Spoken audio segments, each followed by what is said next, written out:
Imagine a student organizing their bookshelf by color instead of studying for a major exam. This isn't laziness. It's a sophisticated act of self-sabotage rooted in emotional regulation, not time management. Procrastination is not about poor time management. It is an emotional regulation problem.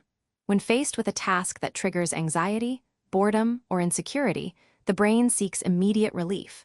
This is known as short-term mood repair. Instead of confronting the discomfort, we flee to low-priority activities that provide a temporary dopamine hit. Researchers like Dr. Timothy Pitchell emphasize that we give in to feel good now at the expense of our long-term goals. This avoidance cycle is reinforced because the relief feels rewarding, even though it leads to greater stress later.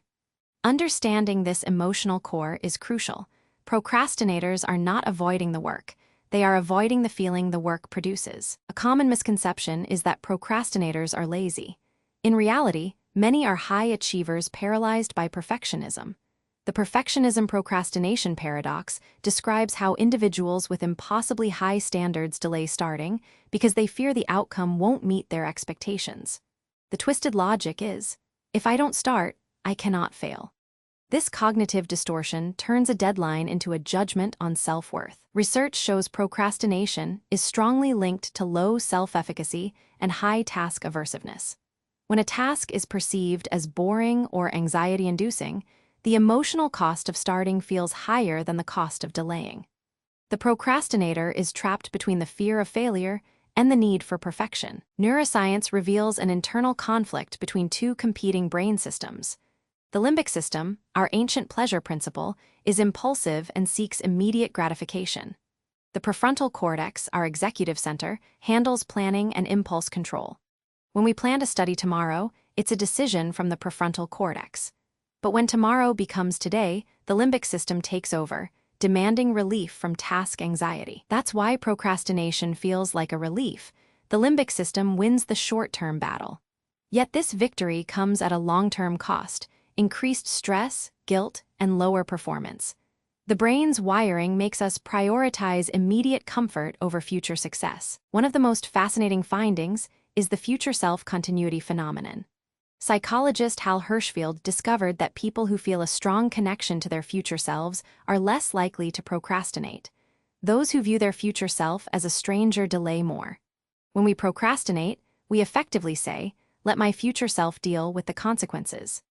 This cognitive trick offloads emotional burden onto a person we don't fully identify with. fMRI scans show that when chronic procrastinators think about their future self, the brain activity resembles that of thinking about a stranger.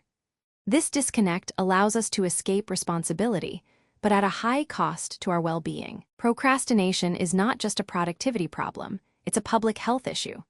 A longitudinal study by Sirwa and Pitchell found that chronic procrastination is linked to higher stress levels, poor health behaviors like delaying medical checkups, and even cardiovascular issues. The stress doesn't just come from the looming deadline, it accumulates from guilt, self-criticism, and the constant cycle of avoidance. Over time, this chronic stress wears down the body and mind. The hidden cost is that procrastination affects not only our work, but our physical health. It's a reminder that the way we manage our emotions today shapes our long-term well-being. Understanding the psychology of procrastination is the first step toward breaking the cycle. The key is to address the emotional discomfort at the root.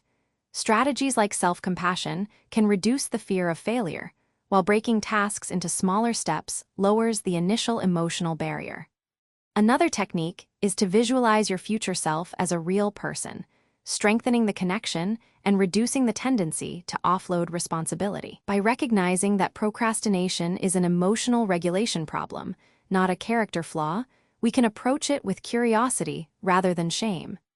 This shift in perspective empowers us to act, even when the task feels uncomfortable. Procrastination is not a sign of weakness, it's a complex emotional response.